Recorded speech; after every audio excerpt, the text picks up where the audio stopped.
Stay hungry, stay foolish. Those are the famous words from the late, great Steve Jobs while speaking to graduates from Stanford University in 2005. 4 words, heavy implications, but worth great reflection. So let me preface my take tonight with this. I don't know it all. I'm in fact foolish, ignorant on quite a few issues, and also this. I have never held a position in public office, particularly at higher levels. Now, staying hungry and foolish are rather interesting words coming from someone who was innovative and quite literally changed the world through technology. A man who would rise with the making of a $2 billion company at the time and fall after being kicked out of the very same company he built. He then returned to the company he founded and built it into an even greater success. Now, at the time of giving that speech in 2005, he had also just nearly faced death after being diagnosed with pancreatic cancer that he was told was incurable. He beat it, at least at that time.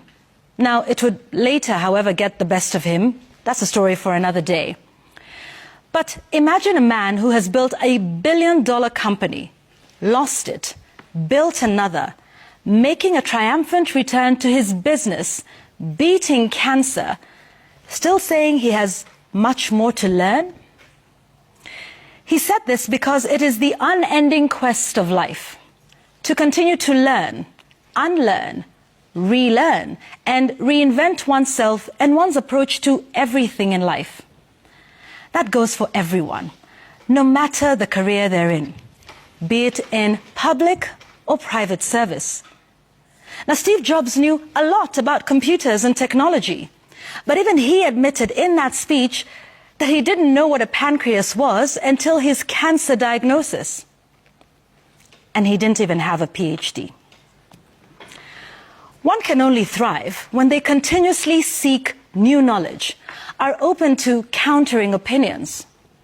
You remember the saying that if you're the smartest one in the room, then you're in the wrong room?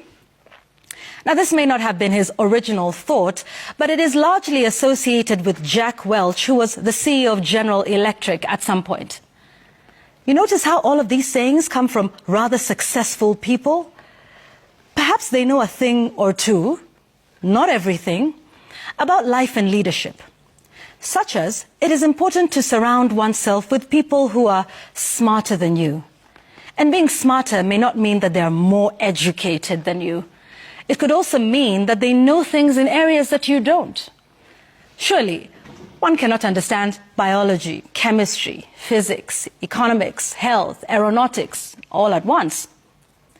Some of the greatest leaders are the ones who sit quietly in the room, listening to everyone speak, even the meek. Those who offer different perspectives to areas where one may have blind spots.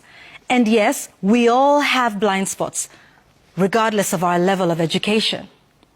In fact, some have upgraded that saying to, you may be the smartest one in the room, but not the most experienced.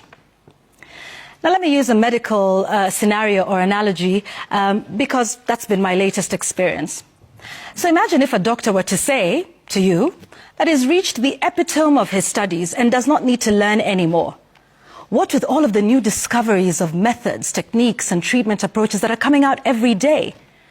Would you trust them to give you the best care just because they continuously tout that prefix at the start of their name?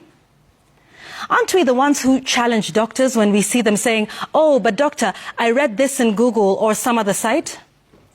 I would be scared if my doctor dismissed my queries and insisted on their years of study in school over what I may have read in a recent research paper, or even how my body actually feels.